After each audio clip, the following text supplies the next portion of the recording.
Sa wakas, ang pinakahinihintay ng buong Aerox Nation dumating na. Confirm na po ito. Nasa Pilipinas na ang bagong Yamaha Aerox 155 version 3 at hindi lang basta nakarating. Naispata na sa Bonifacio Global City ang SP variant habang ginagawa ng test ride. Astig, 'di ba? At ito pa, markahan nyo na ang kalendaryo dahil ngayong August 1, 2025 hanggang August 3 sa One Ayala, Makati, opisyal na itong ila-launch ng Yamaha Philippines. Ito ay kasabay ng motor show na gagawin ng Yamaha doon. Kaya sa video na ito, ihahatid ko sa inyo ang lahat-lahat. Presyo, features, itsura, upgrades, at kung bakit dapat kang ma-excite na makita ito ng personal.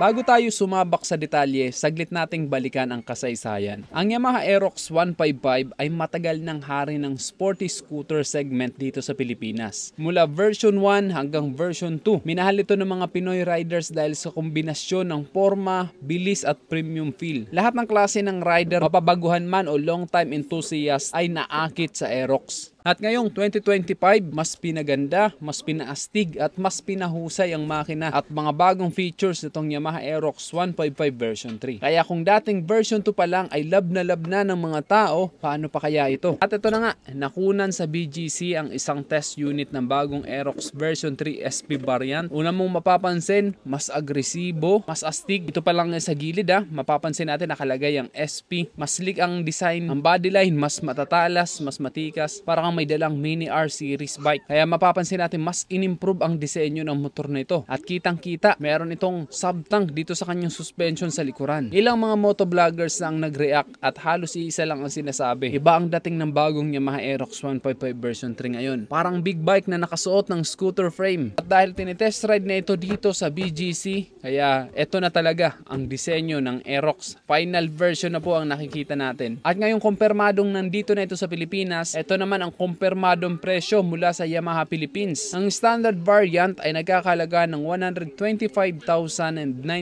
pesos. Ang SP variant naman ay nagkakahalaga ng 163,900 pesos. Oo, medyo may kalayuan ang pagitan ng dalawa, lalong-lalo na itong SP variant. Pero malalaman nyo mamaya kung bakit worth it ang SP sa presyong yan. Ang standard variant ay naka full LED na lahat ng kanyang mga ilaw, naka projector light ang headlight, naka digital panel, 155cc na may VBA, at syempre power pa rin ito ng Blue Core technology. Then yung kanyang suspension sa likod, wala itong sub-tank. Pero yung SP variant, ito talaga yung pinaka-inaabangan ng marami. Dahil mas astig, matte finish yung kanyang kulay, mas sporty, upgraded ang suspension dahil meron itong sub-tank sa likuran. Then of course ito ay naka-keyless at ito ay merong ABS o anti-lock braking system sa harapan. At speaking of preno, pareho na ito naka-disc brake harapan at likuran. Ganon din yung standard version, disc brake na harapan at likuran. At itong SP variant ay meron traction control system o TCS. Then ito ay naka-TFT display at ito nga ay meron ding turbo sensation kagaya ng Yamaha Tech Max 155. Kaya kung gusto mong mauna sa high-end na sporty scooter this year, SP variant ang para sa'yo. Ngayon, tingnan natin ang mga tampok na dahilan kung bakit dapat kang ma-excite na makita ito in person. Ang makina nito ay 155.9cc, 4-stroke liquid-cooled single overhead cam, 4 valves, may VVA o variable valve actuation, single cylinder, and powered by Blue Core technology. Ang maximum power ay 15.4